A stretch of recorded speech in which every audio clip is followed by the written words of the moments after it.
नमस्कार दोस्तों, मेरा नाम है प्रदीप चौहान। बात समझनी है तो पूरी सुननी होगी। अब ये देखिए, आपकी स्क्रीन पे एक और है। ये हिमाचल के बीजेपी के नेता हैं।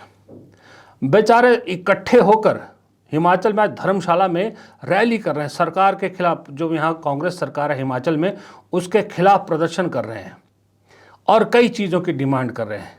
ये इतने मासूम हैं बेचारे, इन्हें मालूम ही नहीं कि मेहनत तो तुम कर रहे हो यहाँ पर, लेकिन दिल्ली में मुख्यमंत्री पद के चेहरे के लिए किसी और ही की सेटिंग हो रही थी।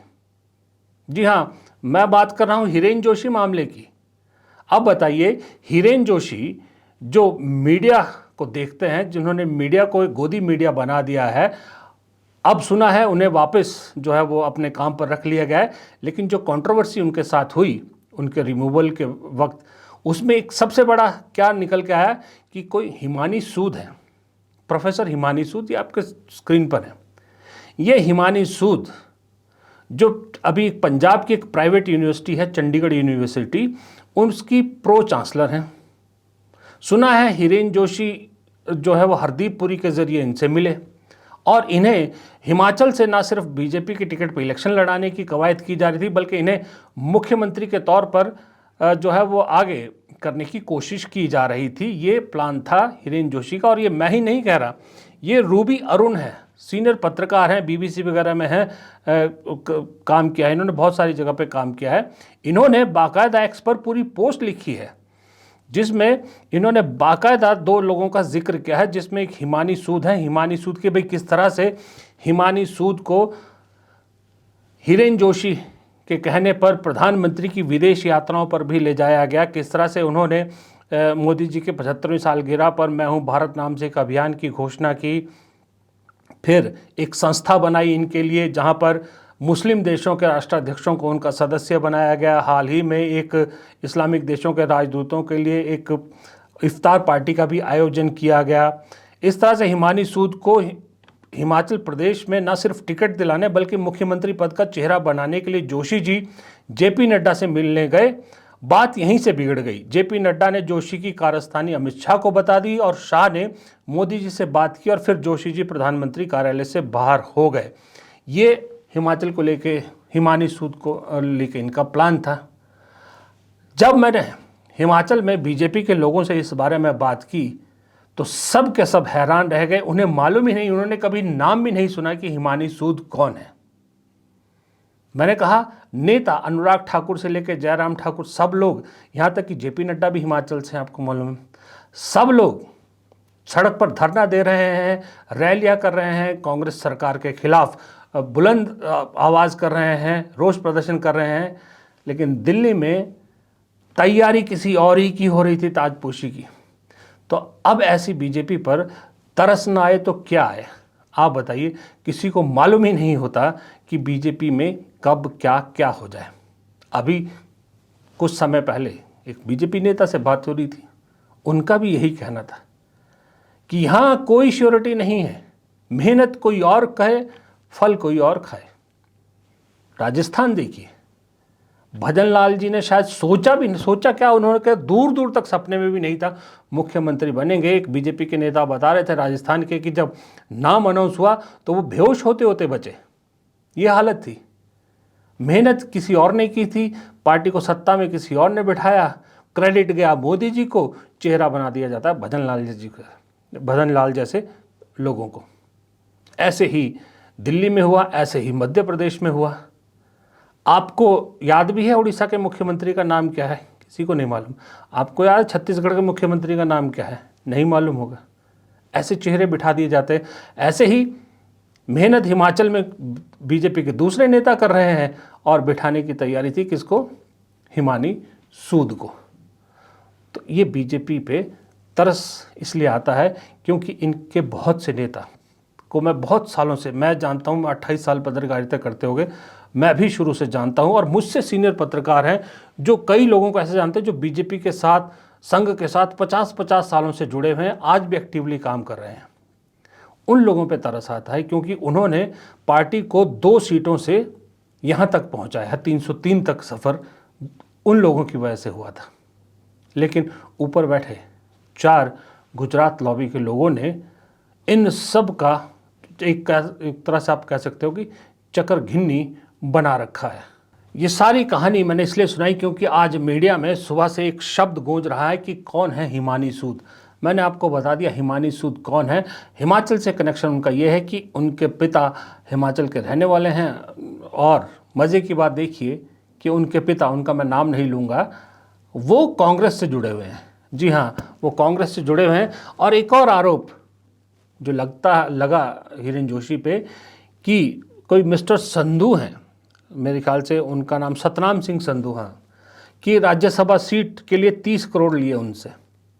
आपको मालूम है इस सतनाम सिंह संधू भी उस यूनिवर्सिटी के मालिक हैं, चांसलर हैं, जिस यूनिवर्सिटी में हिमानी सूद प्रो चांसलर हैं।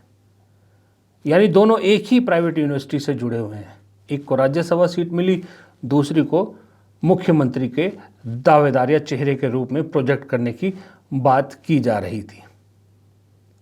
अब ये बीजेपी के आम कार्यकर्ता को तो छोड़िए, बीजेपी के शीर्षस्थ नेताओं को भी मालूम नहीं था ये सारी चीज़ें हो रही हैं। ये शायद सिर्फ जेपी नड्डा जी और अमित शाह को मालूम था। जब ऊपर इतना खेल होगा, नीचे वाले नेताओं का मोराल बीजेपी में कैसे बचा हुआ है मुझे नहीं मालूम। कांग्रेस इस मामले में बीजेपी से लाख दर्जे अच्छी है। कम से कम वहाँ जो होता है खुलेआम होता है। उंगलियां उठती है राहुल गांधी पे, खुलेआम उठती है। जो होता है सबके सामने होता है, पर्दे के पीछे नहीं होता। कम से कम जो कांग्रेस के नेता हैं उन्हें पता रहता है कि क्या खेल हो रहा है, इसीलिए कांग्रेस में इतनी आवाज़ें भी उठती हैं। बीजेपी में तो यह है कि सुबह से शाम तक मेहनत, गधा मजदूरी आपसे करवाई जाती है, लेकिन शाम को जब मेहनत आना देने की बारी आती है तो मेहनत आना किसी और ही को दे दिया जाता है। इसलिए मुझे इस बीजेपी पर तरस आया। दोस्तों, बेशक अंधभक्तों को बहुत गर्व महसूस होता होगा बीजेपी पर। बेशक बीजेपी कार्यकर्ता फूले नहीं समाते ये कहते हुए कि हम दुनिया की सबसे बड़ी पार्टी है, सबसे अमीर पार्टी है, लेकिन अब वक्त के साथ साथ मुझे ना दरअसल बीजेपी पर तरस आने लगा है। बीजेपी के नेताओं पर तरस आने लगा है, बीजेपी के भक्तों पर तरस आने लगा है, बीजेपी के लिए काम करने वाले लोगों पर तरस आने लगा है। वो तरस इसलिए कि किस तरह से ऊपर टॉप पे बैठे 4 गुजराती, यानी गुजरात लॉबी के लोग पूरे देश में बीजेपी कार्यकर्ताओं, बीजेपी भक्तों को बेवकूफ़ बनाए जा रहे हैं। कैसे उनका इस्तेमाल अपने लिए कर रहे हैं, अपने फ़ायदे के लिए कर रहे हैं, और अपने एम्बिशन यानी अपने सपनों को पूरा करने के लिए कर रहे हैं। आप देखिए, 4 मैं वो कह रहा हूँ, 2 राजनीतिक और 2 व्यवसायी। 4 लोगों ने हर इस देश में क्या होना है, कैसे होना है, वही 4 लोग डिसाइड करते हैं। अब ये देखिए आपकी स्क्रीन पर है, ये व्लादिमीर पुतिन जो रूस के राष्ट्रपति हैं, उनके भारत दौरे से पहले अंधभक्त फिर वही ट्रेडिशनल स्टाइल में हवन पूजा कर रहे हैं और भारत रूस की दोस्ती की कस्में खा रहे हैं और उनके लिए हवन यज्ञ कर रहे हैं। ऐसा ही कुछ दृश्य कुछ महीने पीछे रिवाइंड करिए तो याद आता है ना, डोनाल्ड ट्रंप और मोदी जी के बारे में भी ऐसा ही हो रहा था। अचानक ट्रंप ने जब मोदी जी की फजीयत करनी शुरू कर दी सीज फायर को लेकर, तो ट्रंप दुश्मन हो गए। अब फिर पुतिन की तरफ गाना गाने लगे हैं। अरे भाई अंधभक्तों, कम से कम इतना तो सोचो, थोड़ा इतिहास देख लो, गूगल कर लो कि रूस भारत की दोस्ती मोदी जी के आने से नहीं हुई है। ये दोस्ती सन 47 से है। जिन नेहरू को आप हर समस्या के लिए जिम्मेदार ठहराते हैं, इस दोस्ती की नींव उन्हीं नेहरू ने रखी थी। जिस कांग्रेस को आप इस देश का बेड़ा गर्क करने का जिम्मेदार मानते हैं, उसी कांग्रेस ने इस दोस्ती को बनाए रखा है। बुरे से बुरे वक्त में रूस भारत के साथ खड़ा रहा है। आपके शासन में तो रूस की दोस्ती को गंवाया है। आप अमेरिका की दोस्ती चाहते थे, इस चक्कर में आपने रूस की दोस्ती गंवाई थी। अब मजबूरी में फिर उसी रूस के जो है वो चापलूसी करते हुए नज़र आ रहे हैं। अब इस सब के बीच में इतना ही नहीं, डर भी है। ये सब जो हो रहा है उस डर की वजह से हो रहा है, और वो डर है सिर्फ एक शख्स से। उस शख्स का नाम है राहुल गांधी। क्योंकि इस देश में अकेली आवाज वो है जो इस गुजरात लॉबी के खिलाफ लगातार बुलंद होती है। अब उस आवाज के डर का आलम यह है कि ट्रेडिशन जो इस देश में चलता आया है उस ट्रेडिशन को बदलने की कवायद शुरू कर दी है, बदल दिया गया है एक तरह से।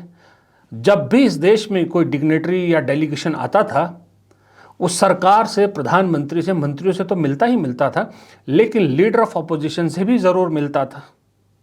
ये तो हम भी देखते आए हैं। लेकिन राहुल गांधी का खौफ कुछ ऐसा बैठ गया सरकार के डर में, सरकार के दिल में, कि ये पूरा ट्रेडिशन बदल दिया और राहुल गांधी से पुतिन की मुलाकात ही नहीं होने दी जा रही। बताइए, ऐसा डर कि राहुल गांधी और पुतिन कहीं मिल गए तो ना जाने क्या हो जाएगा। जनरली इस सरकार की पॉलिसी है, नॉर्मली ट्रेडिशन होता है कि एलओपी के साथ जो भी बाहर से आते हैं उनकी मीटिंग होती है। ये वाजपेयी जी के टाइम होता था, मनमोहन सिंह जी के टाइम होता था, ये ट्रेडिशन रहा है। बट आजकल क्या होता है कि जो फॉरेन डिग्नेटरीज आते हैं या जब मैं कहीं बाहर जाता हूँ तो सरकार उनको सजेस्ट करती है कि एलओपी से नहीं मिलना चाहिए। तो ये इनकी पॉलिसी है, ये हर बार करते हैं। जब मैं बाहर जाता हूँ ये करते हैं, जब लोग यहाँ आते हैं मैं करता हूँ। हमें मैसेज मिलता है कि हमें बताया गया है कि सरकार हमसे कहती है कि आपसे नहीं मिलना है। Thank you. वो तो है रिलेशन देखिए, रिलेशन तो सबके साथ है। जो एलओपी एक दूसरा पर्सपेक्टिव देता है। हिंदुस्तान को हम भी रिप्रेजेंट करते हैं, हाँ, सिर्फ सरकार नहीं रिप्रेजेंट करती है। तो सरकार नहीं चाहती कि ऑपोजिशन के लोग बाहर के लोगों से मिलें। ये ट्रेडिशन है। एक सेकंड मुझे बोलने दीजिए। ये ट्रेडिशन है, ये नॉर्म है, बट मोदी जी इस नॉर्म को फॉलो नहीं करते हैं। फॉरेन मिनिस्ट्री इस नॉर्म को फॉलो नहीं करती है। Thank you. ये प्रोटोकॉल होता है। कोई भी विजिटिंग डिग्नेटरी एलओपी से मिलते हैं और रिक्वेस्ट करते हैं तो मिलते हैं। तो इस प्रोटोकॉल का रिवर्सल मतलब इस सरकार की जो जनरल जो जितनी भी नीतियां हैं वो इसी आधार पर है। वो सब खुद घेरना चाहते हैं, कोई और आवाज को उठने ही नहीं देना चाहते, किसी और का कुछ पक्ष सुनना ही नहीं चाहते और जो प्रोटोकॉल्स हैं उनको भी तोड़ रहे हैं। लेकिन ये बीजेपी के अंधभक्तों को और बीजेपी नेताओं को ये बात समझ में नहीं आ रही कि ये जो ट्रेडिशन आप नए ट्रेडिशन बनाए जा रहे हैं अपनी सत्ता बचाने के लिए, कल को भुगतना बीजेपी के दूसरे लोगों को पड़ेगा। क्योंकि आप लिखवा के तो आए नहीं कि आप परमानेंट सत्ता में रहेंगे। आप जब विपक्ष में जाओगे तो जो सत्ता में आएगा वो भी इसी ट्रेडिशन को फॉलो करेगा। आपकी मुलाकात भी किसी से नहीं होने दी जाएगी और आपके साथ भी वही किया जाएगा। हो सकता है इससे बुरा किया जाए, तब कौन भुगतेगा? तब वो 4 गुजरात लॉबी के लोग नहीं होंगे, तब भुगतेंगे बीजेपी के दूसरे नेता। ये सच्चाई है कि राहुल गांधी ने इतना डरा दिया है बीजेपी को, क्योंकि ऐसे चौराहे पर लाके खड़ा कर दिया है कि जहां न आगे जा पा रही, ना बीजेपी न पीछे जा रही है। इसलिए डर सता रहा है कि कहीं अगर पुतिन के साथ राहुल की मुलाकात हुई और राहुल गांधी ने कुछ ऐसी बात उठा दी जो पुतिन मुलाकात होगी तो जाहिर सी बात है खबर इंटरनेशनल जाएगी कि पूरी दुनिया में कहीं सच्चाई न खुल जाए। ऐसा कौन सा राज छुपा रखा है जिसका डर है? ऐसी कौन सी सच्चाई है जो राहुल गांधी के मिलने से खुलने का डर है? ये नहीं बताएंगे। लेकिन जो राहुल गांधी की मुलाकात ना होने देने के पीछे के कारण बताए जा रहे हैं, आप भी हंसोगे और हंसकर माथा अपना पकड़ लोगे कि आखिरकार इस देश में हो क्या रहा है। जरा मैडम कंगना से वजह सुनिए राहुल गांधी की मुलाकात ना होने की।